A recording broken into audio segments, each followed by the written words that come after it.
124 മണ്ഡലങ്ങളിൽ LDF സ്ഥാനാർത്ഥികളെ പ്രഖ്യാപിച്ചു. VS മലമ്പുഴയിലും പിണറായി ധർമ്മടത്തും. പട്ടികയിൽ മാധ്യമപ്രവർത്തകരും വ്യവസായികളുമടക്കം 8 സ്വതന്ത്രർ. പ്രകടന പത്രിക ഏപ്രിൽ 5-ന്. CPM വഞ്ചിച്ചെന്ന് KR Gouriamma. സ്ഥാനാർത്ഥി നിർണയത്തിലെ തർക്കം പരിഹരിക്കാൻ കോൺഗ്രസ് ഹൈക്കമാൻഡ് ഇടപെടുന്നു. VM സുധീരനുമായും ഉമ്മൻചാണ്ടിയുമായും രാഹുൽ ഗാന്ധി ചർച്ച നടത്തി. നിലപാട് മാറ്റേണ്ട സാഹചര്യമില്ലെന്ന് VM സുധീരൻ. തർക്കങ്ങളെല്ലാം പരിഹരിക്കുമെന്ന് ഉമ്മൻചാണ്ടി. അനുനയ ശ്രമവുമായി രമേശ് ചെന്നിത്തല. സംസ്ഥാനത്ത് നിലം നികത്തുന്നതിന് നിയന്ത്രണം. ഡാറ്റാ ബാങ്ക് പൂർത്തിയാക്കാത്ത പഞ്ചായത്തുകളിൽ നിലം നികത്താൻ അനുമതി നൽകരുതെന്ന് ഹൈക്കോടതി. സന്തോഷ് മാധവൻ ഇടനിലക്കാരനായ ഭൂമിദാന കേസിൽ മന്ത്രി അടൂർ പ്രകാശിനെതിരെ ദ്രുത പരിശോധന നടത്താൻ വിജിലൻസ് കോടതി ഉത്തരവ്. ഉത്തരാഖണ്ഡ് നിയമസഭയിൽ നാളെ നടത്താനിരുന്ന വിശ്വാസ വോട്ടെടുപ്പ് ഹൈക്കോടതി തടഞ്ഞു. രാഷ്ട്രപതി ഭരണം ഏർപ്പെടുത്തിയ സാഹചര്യത്തെക്കുറിച്ച് സത്യവാങ്മൂലം സമർപ്പിക്കാൻ കേന്ദ്ര സംസ്ഥാന സർക്കാരുകൾക്ക് നിർദ്ദേശം. കേസ് അടുത്ത മാസം 6-ന് പരിഗണിക്കും.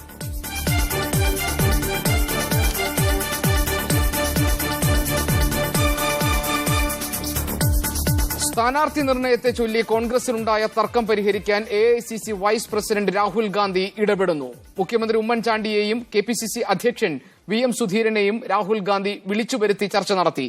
KC ജോസഫും K ബാബുവും ഉൾപ്പെടെയുള്ളവർക്ക് സീറ്റ് നിഷേധിച്ചാൽ മത്സരിക്കാനില്ല എന്ന് ഉമ്മൻചാണ്ടി ഹൈക്കമാൻഡിനെ അറിയിച്ചു.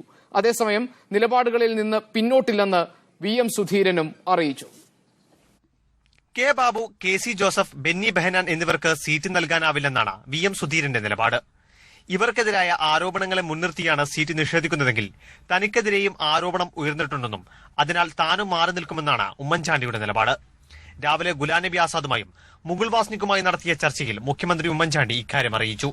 നിലപാട് വിശദീകരിച്ച് സുധീരൻ രാഹുൽ ഗാന്ധിയെയും AK ആന്റണിയെയും കണ്ടു. രാഹുൽ ഗാന്ധിയെ കണ്ട് പൊതുവെ സ്ഥിതിഗതികൾ അദ്ദേഹം ധരിപ്പിച്ചിട്ടുണ്ട്.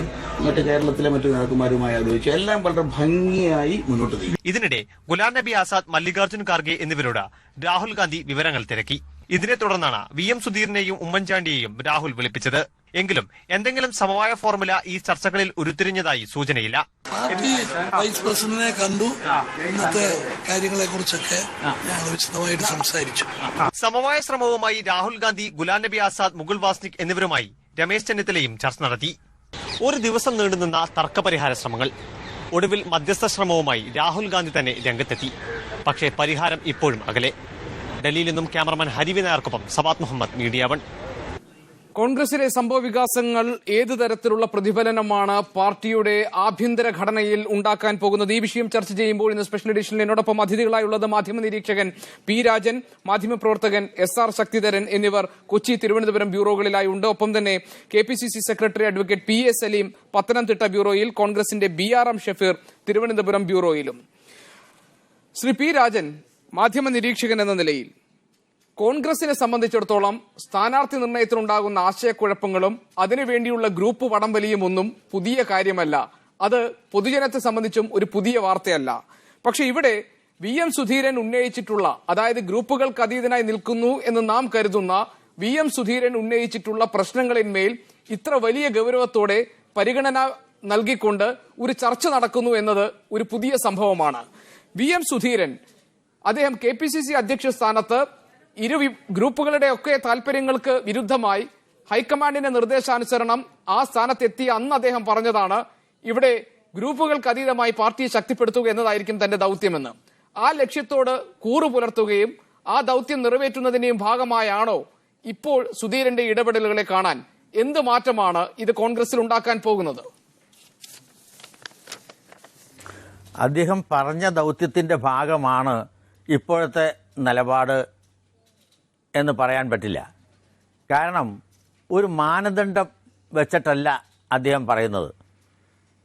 4 തെരഞ്ഞെടുപ്പിൽ തുടർച്ചയായി മത്സരിച്ച ആൾ മാറണമെന്നോ, അതല്ലെങ്കിൽ അഴിമതി ആരോപണത്തെപ്പറ്റി വിജിലൻസ് അന്വേഷണം നടത്തുന്ന ആളുകൾ മാറണമെന്നോ, അങ്ങനെ ഒരു കൃത്യമായ മാനദണ്ഡം അദ്ദേഹം വെക്കുന്നില്ല. എന്ന് മാത്രമല്ല, ഭരണ തുടർച്ചയ്ക്ക് വേണ്ടിയാണ് ഈ തെരഞ്ഞെടുപ്പിൽ ഐക്യജനാധിപത്യ മുന്നണി നിൽക്കുന്നത് എന്ന് അവർ പ്രഖ്യാപിച്ചിട്ടുണ്ട്. അതിനനുസരിച്ച് പരസ്യവും തുടങ്ങിയിട്ടുണ്ട്. ആ ഒരു സാഹചര്യത്തിൽ ഉമ്മൻചാണ്ടിക്ക് അനുകൂലമായ ഒരു നിലപാടല്ലാതെ എടുക്കുന്നതിൽ യുക്തിയില്ല. അഴിമതി ആരോപണം കോടതിയിൽ വന്നിട്ടുള്ള അടിസ്ഥാനത്തിൽ വിജിലൻസ് ഉത്തരവിന്റെ അടിസ്ഥാനത്തിലാണെന്ന് വിചാരിക്കുക.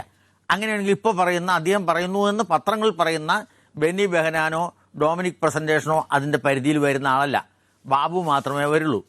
അപ്പോൾ ഉമ്മൻചാണ്ടി ഭരണ തുടർച്ചയ്ക്ക് വേണ്ടി നിൽക്കുന്നു എന്ന് പറയുമ്പോൾ കേസില്ലാത്ത MLA-മാരെ ഉമ്മൻചാണ്ടിയുടെ വിശ്വസ്തരായ ആളുകളെ മാറ്റണം എന്ന് പറയുമ്പോൾ അതിൽ സുധീരന്റെ നിലപാടിൽ ഒരു വിശ്വാസത്തെ കുറവ് വരികയാണ്. ഉമ്മൻചാണ്ടിയുടെ ചിറകരിയ എന്ന ഒരു ഉദ്ദേശ ലക്ഷ്യങ്ങൾ രാഷ്ട്രീയ ഗ്രൂപ്പ് വഴക്കിന്റെ പേരിൽ ഉണ്ടോ എന്ന് പോലും സംശയിക്കാവുന്ന ഒരു സാഹചര്യമായി മാറുകയാണ്. കാരണം വ്യക്തമായ മാനദണ്ഡമില്ല എന്ന് മാത്രമല്ല, വ്യക്തമായ മാനദണ്ഡം ഒന്നിലും ഇല്ലാത്തതിന്റെ ഉമ്മൻചാണ്ടി ഏറ്റവും കൂടുതൽ കാലം മത്സരിച്ചിട്ടുള്ള ഒരാളാണ്. അദ്ദേഹം തന്നെയാണ് അടുത്ത ഭരണ തുടർച്ചയുടെ പേരിൽ നിൽക്കുന്നത്. ഇവർക്ക് അങ്ങനെ ഒരു മാനദണ്ഡം ഉണ്ടായിരുന്നെങ്കിൽ 6 തവണ നിന്ന രാജ്യസഭയിലേക്ക് ആന്റണി തന്നെ വീണ്ടും നിർത്തുക, വയലാർ രവിയെ തന്നെ വീണ്ടും നിർത്തുക തുടങ്ങി അങ്ങനെ ഒരു മാനദണ്ഡമൊന്നും ഇവർ പാലിച്ചിട്ടില്ല. അങ്ങനെ പാലിക്കാത്തടത്തോളം കാലം പ്രത്യേകിച്ചും ഭരണ തുടർച്ചയ്ക്ക് വേണ്ടി തെരഞ്ഞെടുപ്പ് നടത്തുന്നു എന്ന് പറയുമ്പോൾ അത് ഉമ്മൻചാണ്ടിക്ക് അനുകൂലമായൊരു നിലപാടെടുക്കുന്നതാണ് ശരി. അഴിമതി ആരോപണം വന്നതിന്റെ പേരിലാണെങ്കിൽ എല്ലാവരെയും മാറ്റണം, അങ്ങനെ മാറ്റുന്ന ഒരു ഇതിവിടെ കാണാനുമില്ല. അതുകൊണ്ട് ഇതെല്ലാം കോൺഗ്രസിൽ ഉണ്ടാകുന്ന കാര്യമാണ്. ഇപ്പോഴും ഉണ്ടാകുന്ന കാര്യത്തിലും പ്രത്യേകമായ ഒരു ആദർശത്തിൻ്റെയോ അല്ലെങ്കിൽ ഒരു പൊതു മാനദണ്ഡത്തിൻ്റെയോ ലക്ഷണങ്ങൾ കാണാനില്ല. ഞാൻ തിരിച്ചു വരാൻ താങ്കളെ ശ്രീ BRM ഷഫീർ, ഇവിടെ ശ്രീ പി രാജൻ ചൂണ്ടിക്കാണിച്ചത് വളരെ വളരെ ശരിയാണ് എന്ന് നമുക്ക് തോന്നും. കാരണം സ്ഥാനാർത്ഥികളുടെ നിർണയത്തിൽ ഒരു പൊതു മാനദണ്ഡം ആവശ്യമില്ല എന്ന നിലപാട് അംഗീകരിക്കപ്പെട്ടു കഴിഞ്ഞു. VM സുധീരൻ തുടക്കത്തിൽ പറഞ്ഞു 4 തവണ മത്സരിച്ചവർ ആരോപണ വിധേയർ, ഇത്തവണ മാറി നിൽക്കട്ടെ എന്ന്. അതും ഹൈക്കമാൻഡ് പൂർണ്ണമായി അംഗീകരിച്ചിട്ടില്ല. കാരണം വിജയസാധ്യതയുള്ളവരെ ആ മണ്ഡലത്തിന്റെ സവിശേഷമായ രാഷ്ട്രീയ സാഹചര്യങ്ങൾ പരിഗണിച്ചുകൊണ്ട് വിജയസാധ്യതയുള്ളവർ എന്ന മാനദണ്ഡം പ്രകാരമായിരിക്കണം സ്ഥാനാർത്ഥികളെ നിശ്ചയിക്കേണ്ടത് എന്ന് ഉമ്മൻചാണ്ടിയും രമേശ് ചെന്നിത്തലയും പറഞ്ഞപ്പോൾ അവർക്കൊപ്പം നിൽക്കുകയാണ് ഹൈക്കമാൻഡ് ചെയ്തത്. അങ്ങനെയാണെങ്കിൽ VM സുധീരൻ ഈ പറഞ്ഞതുപോലെ ഉമ്മൻചാണ്ടിയോട് അനുഭാവം പ്രകടിപ്പിക്കുന്നവർ, അദ്ദേഹത്തിന്റെ വിശ്വസ്തരായി നിന്നവർ, ഇടത്തും വലത്തും നിന്ന് അദ്ദേഹത്തിനോടൊപ്പം ഏത് പ്രതിസന്ധി ഘട്ടങ്ങളിലും ഒപ്പം നിന്ന് ഈ രാഷ്ട്രീയത്തിലെ ആരോപണങ്ങളെ നേരിട്ടവർ, അവരെയെല്ലാം മാറ്റണം എന്ന് സ്പെസിഫിക് ആയിട്ട് VM സുധീരൻ പറയുമ്പോൾ, ഉദാഹരണത്തിന് തൃപ്പൂണിത്തുറയിൽ K ബാബുവിന്റെ കാര്യം, കോന്നിയിൽ അടൂർ പ്രകാശിന്റെ കാര്യം, തൃക്കാക്കരയിൽ ബെന്നി ബെഹനാന്റെ കാര്യം, ഇരിക്കൂറിൽ KC ജോസഫിന്റെ കാര്യം, ഇങ്ങനെ ഉമ്മൻചാണ്ടിയോട് അനുഭാവം പ്രകടിപ്പിക്കുന്നവരെ തിരഞ്ഞുപിടിച്ച് അവർക്ക് ഈ തവണ അവസരം നൽകരുത് എന്ന് VM സുധീരൻ പറയുമ്പോൾ അദ്ദേഹത്തിന്റെ ഉദ്ദേശശുദ്ധി സംശയിക്കപ്പെടേണ്ടതല്ലേ? ഇപ്പോൾ നിങ്ങൾ ഈ പറയപ്പെടുന്നത് പോലുള്ള ഒരു ആഭ്യന്തര സംഘർഷമോ ആഭ്യന്തര അഭിപ്രായ വ്യത്യാസങ്ങളോ ഒന്നും തന്നെ കോൺഗ്രസ് പാർട്ടിയിലില്ല. കോൺഗ്രസ് പാർട്ടിയുടെ ചരിത്രത്തിൽ ഇതുവരെ അടിത്തട്ടിൽ നിന്ന് അവിടുത്തെ ഓരോ കോൺസ്റ്റിറ്റ്യുവൻസിയിലെയും അവിടുത്തെ ഭാരവാഹികളെ വിളിച്ചുകൂട്ടി ആര് വേണം നിങ്ങളുടെ സ്ഥാനാർത്ഥി എന്ന് ചോദിച്ചുകൊണ്ട് ആഭ്യന്തര ജനാധിപത്യത്തിലൂടെ ഒരു പട്ടിക തയ്യാറാക്കിയത് കേരളത്തിലെ കോൺഗ്രസിൽ ആദ്യമാണ്. അത് VM സുധീരൻ KPC പ്രസിഡന്റ് ആയതിന്റെ ഒരു പ്രത്യേകത തന്നെയാണ്. ഇപ്പോൾ വിഷയം കേരളത്തിൽ നിന്ന് മാറി ഡൽഹിയിൽ സ്ക്രീനിംഗ് കമ്മിറ്റിയിൽ സ്ക്രീനിംഗ് നടക്കുകയാണ്. നിങ്ങൾക്കറിയാമല്ലോ, കോൺഗ്രസ് മത്സരിക്കുന്നത് 82 സീറ്റിലാണ്. 82 സീറ്റുകളിൽ ഏകദേശം 49 സീറ്റുകളിൽ നേതാക്കന്മാരും സ്ക്രീനിംഗ് കമ്മിറ്റിയിൽ ധാരണയായി കഴിഞ്ഞു. എന്ന് പറഞ്ഞാൽ അഭിപ്രായ വ്യത്യാസം 3-1 പരിഹരിക്കപ്പെട്ടു കഴിഞ്ഞു. ഇനിയിപ്പോൾ ഉള്ളത് 1-2 വിഷയങ്ങളുണ്ട്. ഒന്ന്, തുടർച്ചയായി മത്സരിക്കുന്നത് ഒരു പാവമൊന്നുമല്ല. പക്ഷേ തുടർച്ചയായി മത്സരിക്കുന്നത് കൊണ്ട് ഏറെ ആളുകൾക്ക് അവസരം നിഷേധിക്കപ്പെടുന്നുണ്ടോ എന്നുള്ളൊരു ചർച്ച കോൺഗ്രസ് പാർട്ടിയിലുണ്ട്. അതുപോലെ തന്നെ എന്തെങ്കിലും തരത്തിലുള്ള വിഷയങ്ങളുടെ പുറത്ത് ജനങ്ങളുടെ മുമ്പിൽ ഒരു സ്ഥാനാർത്ഥി പട്ടിക അവതരിപ്പിക്കപ്പെടുമ്പോൾ അത് സ്വാഭാവികമായും ചർച്ച ചെയ്യപ്പെടുമല്ലോ. ഇപ്പൊ CPM-ന്റെ പട്ടിക പുറത്തു വന്നു. ഇപ്പോ നമ്മുടെ കൊടുങ്ങല്ലൂരിലും അതുപോലെ പിന്നെ കൊല്ലത്തുമൊക്കെ നിരവധി തവണ പോസ്റ്ററുകളുമായിട്ട് CPM സംസ്ഥാന നേതൃത്വത്തിനെതിരെ ശക്തമായ വടംവലികൾ നടന്നുകൊണ്ടിരിക്കുക. സഖാവ് പിണറായി വിജയന് സുഗ്രീവാജ്ഞയുമായിട്ട് ലോക്കൽ കമ്മിറ്റിയിൽ പോലും പങ്കെടുക്കേണ്ട സാഹചര്യം കേരളത്തിലുണ്ടായി. ഇവിടുത്തെ പ്രശ്നം ഇത്രയേ ഉള്ളൂ, ഒരു നല്ല പട്ടിക ഉണ്ടാവണം, അതിൽ യുവാക്കൾ ഉണ്ടാകണം. പരിയസമരസിന് അഡ്വക്കേറ്റ് PS സലീം ഇന്ന് ഈ ചർച്ചയിൽ പങ്കെടുക്കുന്നുണ്ട്. അദ്ദേഹം ഒരു മുതിർന്ന KPCCയുടെ സെക്രട്ടറിയാണ്. ഇതുപോലെ നിരവധി യുവാക്കൾ ഒരു തവണ പോലും മത്സരിക്കാൻ അവസരം കിട്ടാതെ കോൺഗ്രസ് പാർട്ടിയുടെ ഒരു സെക്കൻഡ് ലെയറിലും തേർഡ് ലെയറിലുമായി നിൽക്കുന്ന നിരവധി ആളുകൾ, അവർക്ക് ഒരു തവണയെങ്കിലും മത്സരിക്കാൻ അവസരം കിട്ടണം. അതോടൊപ്പം തന്നെ വിജയ സാധ്യതയും മാനദണ്ഡമാക്കണം. ഈ കാര്യത്തിൽ കോൺഗ്രസ് പാർട്ടിയുടെ 3 നേതാക്കന്മാരും കൂടി ബഹുമാനായ ശ്രീമാൻ AK ആന്റണി സാറിന്റെ ആശീർവാദത്തോടു കൂടി സ്ക്രീനിംഗ് കമ്മിറ്റിയിൽ വിശദമായ ചർച്ച നടത്തി പരിഹരിക്കേണ്ട വിഷയങ്ങളെ ഇതിനകത്തുള്ളൂ. അത് പരിഹരിക്കുക തന്നെ ചെയ്യും. നിങ്ങൾ ഈ പറയുന്ന പോലുള്ള ആഭ്യന്തര സംഘർഷമോ ഗ്രൂപ്പ് രാഷ്ട്രീയമോ ഏതെങ്കിലും ആളുകളെ പിന്നിൽ നിന്ന് കുത്തി വളർത്തിയിട്ട് എന്തെങ്കിലും അധികാരം പിടിച്ചെടുക്കുന്നതിന്റെ രാഷ്ട്രീയമോ കോൺഗ്രസ് പാർട്ടിയിലില്ല.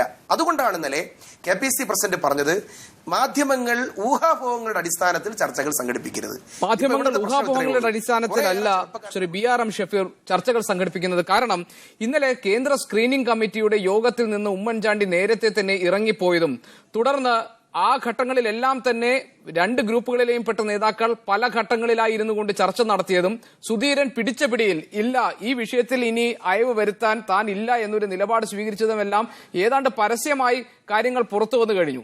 ഇപ്പോൾ പോലും ഈ കാര്യത്തിൽ ഒരു ഒത്തുതീർപ്പുണ്ടാക്കാൻ രാഹുൽ ഗാന്ധി ഇടപെട്ട് നേരിട്ട് ചർച്ച നടത്തിയിട്ട് പോലും ഒരു ഒത്തുതീർപ്പുണ്ടാക്കാൻ സാധിച്ചിട്ടില്ല. കാരണം VM സുധീരൻ അദ്ദേഹം പറഞ്ഞ കാര്യങ്ങളിൽ ഉറച്ചു നിൽക്കുകയാണ്.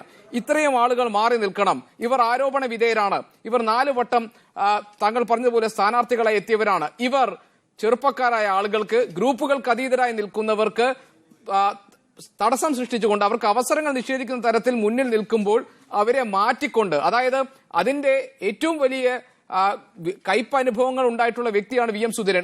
ഒരു ഗ്രൂപ്പിലും പെടാതെ അദ്ദേഹത്തിന് KPCC അധ്യക്ഷനാവുന്നതിൽ പോലും ഹൈക്കമാൻഡ് ഇടപെടേണ്ടി വന്ന ഒരു വ്യക്തിയാണ് VM സുധീരൻ. അദ്ദേഹത്തിന് അറിയാം കോൺഗ്രസിനകത്ത് ഗ്രൂപ്പുകൾക്കൊപ്പം നിന്നാൽ മാത്രമേ ആർക്കെങ്കിലും എന്തെങ്കിലും ആകാൻ പറ്റുന്നു.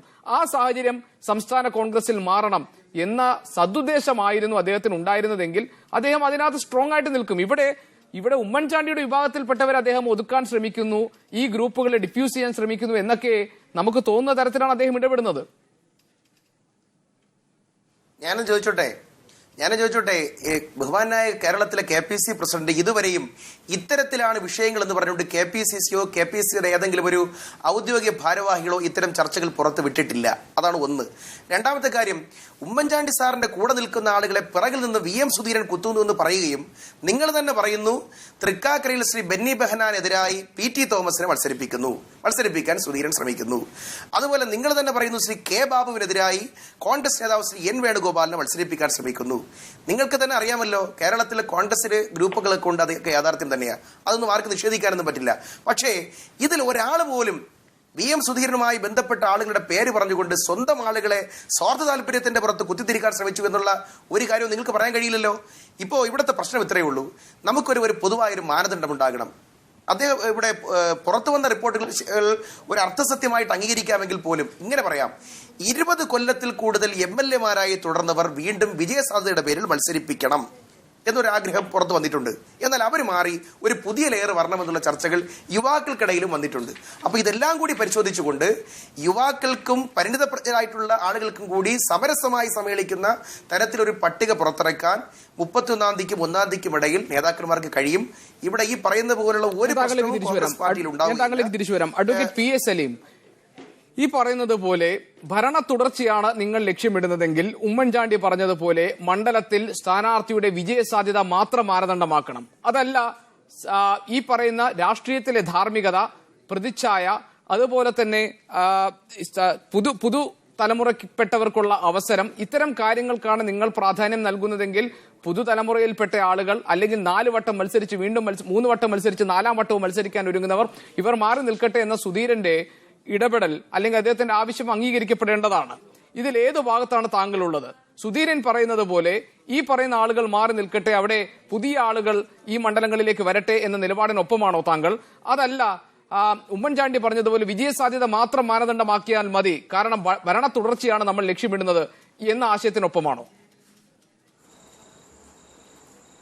അല്ല, ഒന്ന് ആമുഖമായി എനിക്ക് സൂചിപ്പിക്കാനുള്ളത്, കേരള പ്രദേശ് കോൺഗ്രസ് കമ്മിറ്റിയുടെ പ്രസിഡന്റും മുഖ്യമന്ത്രിയും ആഭ്യന്തരമന്ത്രിയും ഒക്കെ അടങ്ങുന്ന കേരളത്തിലെ കോൺഗ്രസിന്റെ നേതൃനിര അവർ ഒരു മനസ്സായിട്ടാണ് മുമ്പോട്ട് നീങ്ങുന്നത്. അത് സുധീരൻ പറയുന്ന പോലെ ഉമ്മൻചാണ്ടി പറയും നിങ്ങൾ ആരുടെ പക്ഷത്താണെന്നുള്ള ചോദ്യത്തിന് യാതൊരു പ്രസക്തിയുമില്ല. രണ്ടാമത്തെ കാര്യം, ഇവിടെ മാധ്യമങ്ങളിൽ വരുന്ന പല വാർത്തകളും അതല്ലെങ്കിൽ ഓൾ ഇന്ത്യ കോൺഗ്രസ് കമ്മിറ്റിയുടെ സ്ക്രീനിംഗ് കമ്മിറ്റിയിൽ സ്വീകരിച്ച നിലപാടുകൾ എന്ന രീതിയിൽ പ്രചരിപ്പിക്കുന്ന പല വാർത്തകളും സത്യവുമായി വിദൂരമായി ബന്ധമില്ലാത്ത കാര്യങ്ങളാണ്. ഇവിടെ ഒരു കാര്യം കോൺഗ്രസിനെ സംബന്ധിച്ചിടത്തോളം ഇതൊരു ജനാധിപത്യ രാഷ്ട്രീയ പാർട്ടിയാണ്. ഇതിന്റെ സ്ഥാനാർത്ഥി നിർണയം വളരെ സങ്കീർണമായ പ്രക്രിയയാണ്. ഇവിടെ വ്യത്യസ്തമായ അഭിപ്രായങ്ങൾ, അവകാശവാദങ്ങൾ, താല്പര്യങ്ങൾ ഇതൊക്കെ കോൺഗ്രസിന്റെ എല്ലാ തലങ്ങളിലും ഈ ചരിത്രത്തിലാദ്യമായി നിയോജകമണ്ഡല തലത്തിൽ ഉൾപ്പെടെ ചർച്ച ചെയ്ത് കേരള പ്രദേശ് കോൺഗ്രസ് കമ്മിറ്റിയുടെ ഇലക്ഷൻ കമ്മിറ്റി ചർച്ച ചെയ്ത് അഖിലേന്ത്യാ കോൺഗ്രസ് കമ്മിറ്റി കൈമാറിയ ഒരു സ്ഥാനാർത്ഥി പട്ടികയുണ്ട്. അതാണ് ഇതിന്റെ ബേസിക് ഡോക്യുമെന്റ്. ആ ബേസിക് ഡോക്യുമെന്റിൽ നിന്നുകൊണ്ട് സ്ക്രീനിംഗ് കമ്മിറ്റി ചർച്ച ഉണ്ടായിട്ടുണ്ട്. 1-ാം തീയതി കേന്ദ്ര ബഹുമാന്യായ ശ്രീമതി സോണിയാഗാന്ധി അധ്യക്ഷയായ കേന്ദ്ര തെരഞ്ഞെടുപ്പ് സമിതിക്ക് മുമ്പാകെ വരികയാണ്. അതിനിടയിൽ തീർച്ചയായും ഞാൻ നിങ്ങൾ കൊടുത്ത വാർത്തകളുടെ എല്ലാ വശങ്ങളും ഞാൻ പൂർണ്ണമായി നിരാകരിക്കുന്നില്ല. പക്ഷേ മാധ്യമങ്ങൾ ശ്രീ VM സുധീരന്റെ നിലപാടുകളുമായി ബന്ധപ്പെട്ട്, ശ്രീ ഉമ്മൻചാണ്ടിയുടെ നിലപാടുകളുമായി ബന്ധപ്പെട്ട്, ശ്രീ രമേശ് ചെന്നിത്തലയുടെ നിലപാടുകളുമായി ബന്ധപ്പെട്ട് കൊടുത്ത പല വാർത്തകളും ഈ സ്ഥാനാർത്ഥിയുമായി ബന്ധപ്പെട്ട് അവർ സ്വീകരിച്ചു എന്ന് നിങ്ങൾ സൂചിപ്പിക്കുന്ന പല കാര്യങ്ങളും ശരിയല്ല. അഡ്വക്കേറ്റ് പി എസ് സലീം, അതെല്ലാം പോട്ടെ. തൃപ്പൂണിത്തുറയിൽ, കോന്നിയിൽ, ഇരിക്കൂറിൽ, തൃക്കാക്കരയിൽ, പാറശാലയിൽ, നെയ്യാറ്റിൻകരയിൽ എല്ലാം ഒരു ബദൽ സ്ഥാനാർത്ഥി പട്ടിക VM സുധീരൻ അവതരിപ്പിച്ചിട്ടുണ്ട്. അദ്ദേഹം ഇന്ന ആളുകൾക്ക് ഈ നിൽക്കുന്നവരെ മാറ്റി ഇന്ന ആളുകളെ പരിഗണിക്കണം എന്ന ശുപാർശ അദ്ദേഹം വെച്ചിട്ടുണ്ട് എന്ന കാര്യവും താങ്കൾ നിഷേധിക്കുമോ? ഈ നിങ്ങൾ പറയുന്ന ഈ 5-6 സീറ്റുകളിലെ മാത്രം സ്ഥാനാർത്ഥികൾ മാത്രം ഇനി തീരുമാനിച്ചാൽ കേരളത്തിലെ സ്ഥാനാർത്ഥി ലിസ്റ്റ് പരിപൂർണമാകൂ എന്ന് നിങ്ങൾ കരുതുന്നുണ്ടോ? ഇവിടെ ഇപ്പൊ ഈ പറയുന്ന സ്ഥാനാർത്ഥി ലിസ്റ്റില് തൃപ്പൂണിത്തുറയാണെങ്കിലും ഇരിക്കൂറാണെങ്കിലും കോന്നിയാണെങ്കിലും കേരളത്തിൽ അറിയപ്പെടുന്ന കോൺഗ്രസ് നേതാക്കന്മാരും മന്ത്രിമാരും ഉൾപ്പെടെയുള്ളവരുടെ പേരുകൾ പറഞ്ഞ് ആ സീറ്റുകളുടെ സ്ഥാനാർത്ഥിയുമായി ബന്ധപ്പെട്ട് കോൺഗ്രസ് നേതാക്കന്മാർ വ്യത്യസ്ത നിലപാടുകളാണെന്ന് കേരളത്തിലെ മാധ്യമങ്ങൾ പ്രചരിപ്പിക്കാനുള്ള നിങ്ങളുടെ അവകാശത്തെ പൂർണ്ണമായി ഞാൻ മാനിക്കുന്നു. പക്ഷേ അത് മാത്രമാണോ? കോൺഗ്രസിന് സ്ഥാനാർത്ഥി ലിസ്റ്റ് പരിപൂർണമായി തയ്യാറാക്കാൻ ഇതുവരെ കഴിഞ്ഞിട്ടില്ല. സ്ക്രീനിംഗ് കമ്മിറ്റിയുടെ യോഗം ഇന്നലെ ചേർന്നതേ ഉള്ളൂ.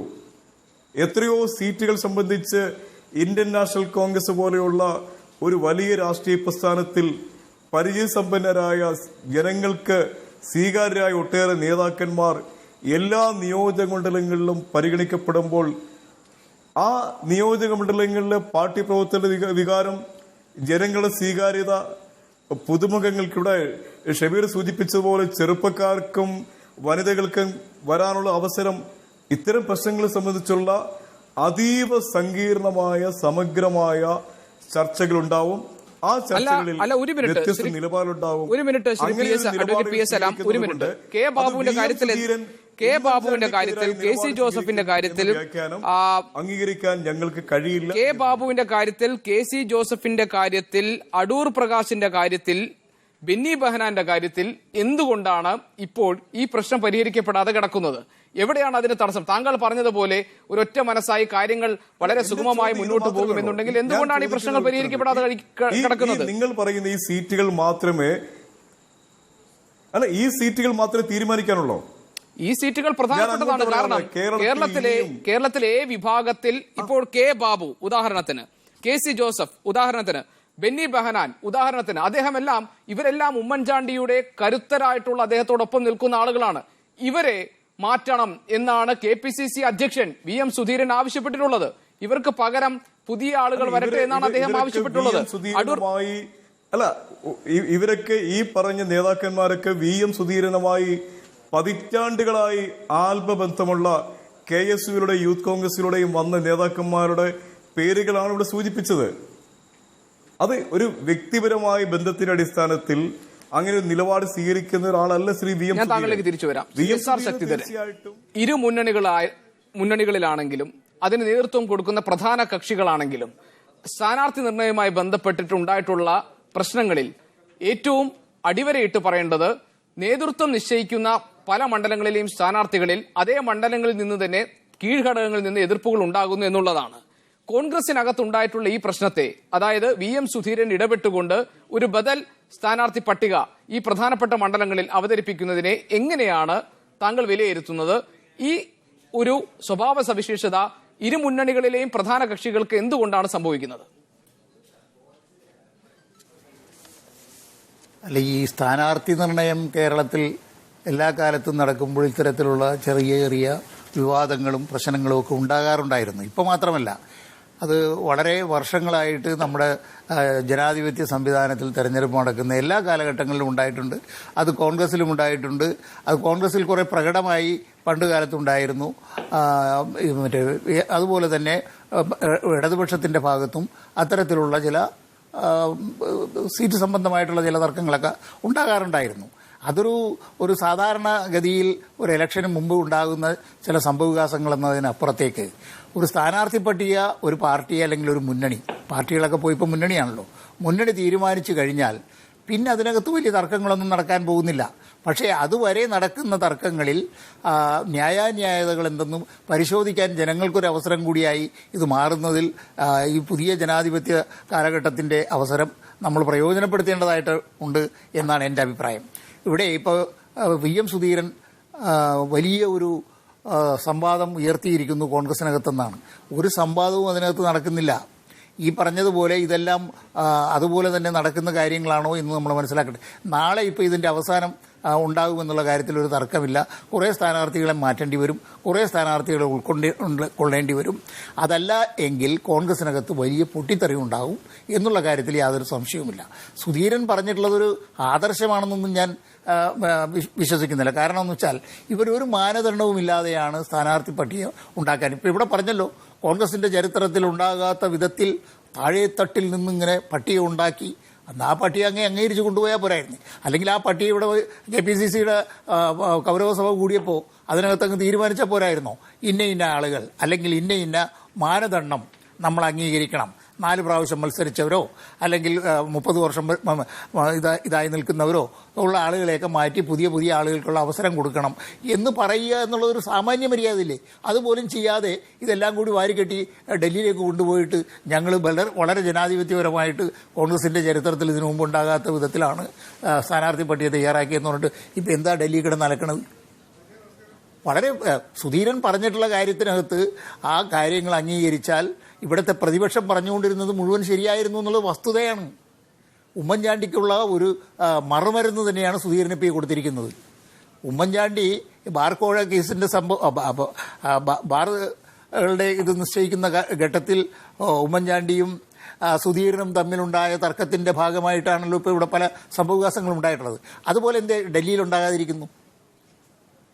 ഇല്ല, ഞാനിതൊന്നും അംഗീകരിക്കുന്നില്ല എന്ന് പറഞ്ഞുകൊണ്ട് ഉമ്മൻചാണ്ടി എന്തേ പോരുന്നില്ല?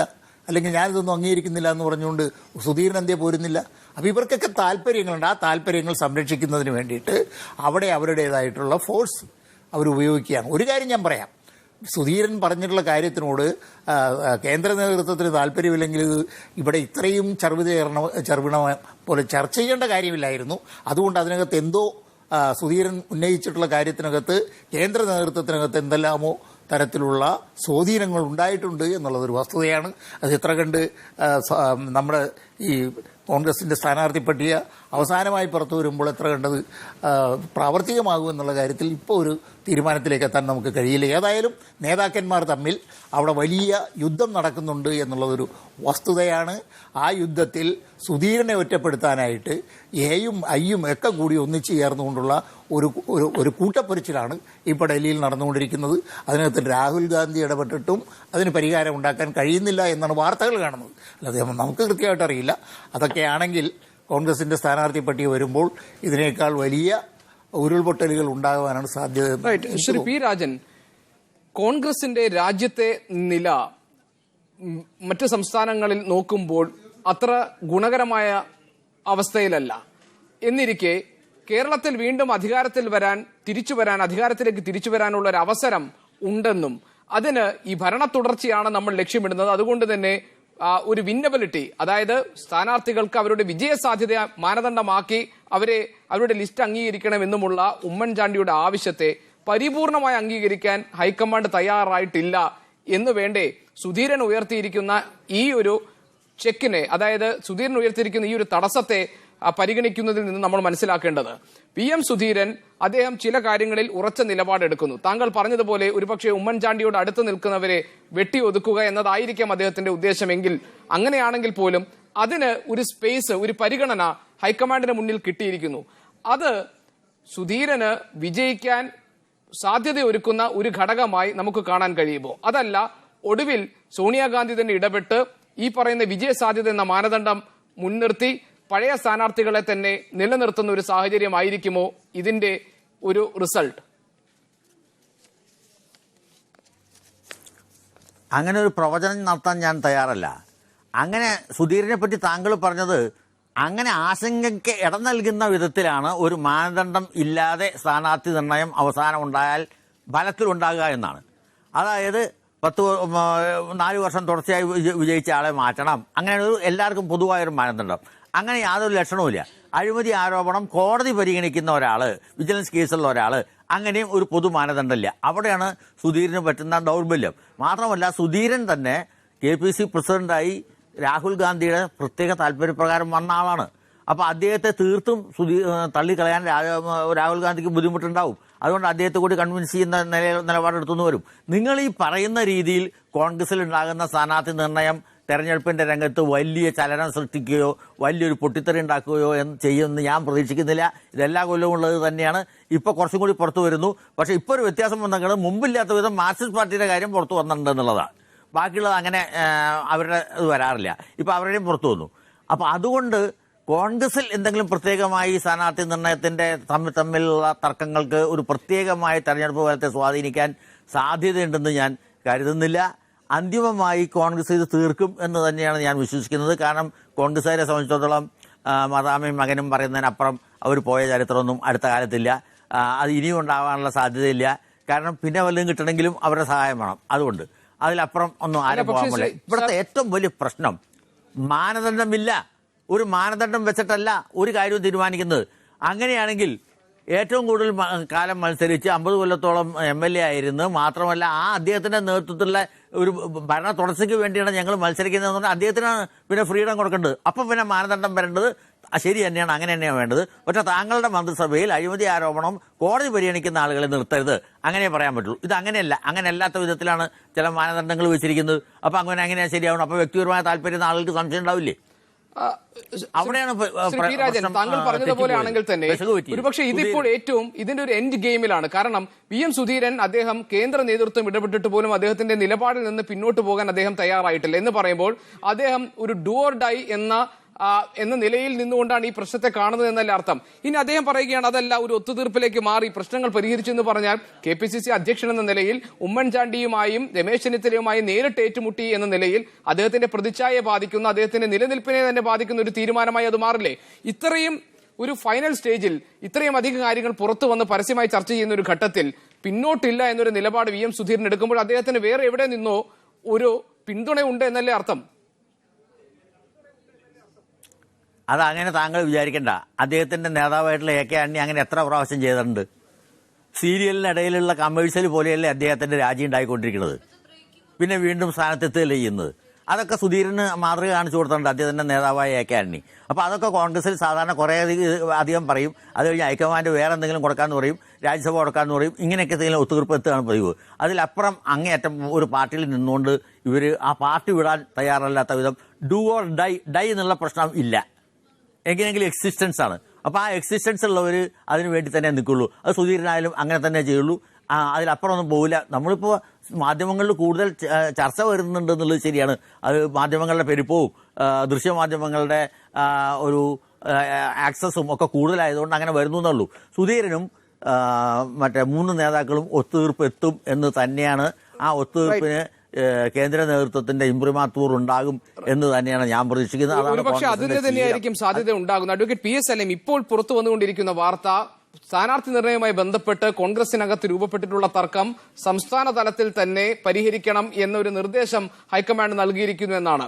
സ്റ്റിയറിംഗ് കമ്മിറ്റിയിലേക്ക് ഈ തർക്ക വിഷയങ്ങൾ എത്തിക്കരുത് എന്ന്. അങ്ങനെയാണെങ്കിൽ സംസ്ഥാന തലത്തിൽ ഈ പ്രശ്നത്തിന് പരിഹാരം കാണാൻ മുൻകൈ എടുക്കേണ്ടതും അതിന് പരിഹാരം കാണാൻ വേണ്ടിയുള്ള മാർഗനിർദ്ദേശങ്ങൾ വെക്കേണ്ടതും ആരാണ്? ഏത് തരത്തിലുള്ള ഒരു പരിഹാരത്തെക്കുറിച്ചാണ് നേതൃത്വം ഇനി ചിന്തിക്കേണ്ടത്?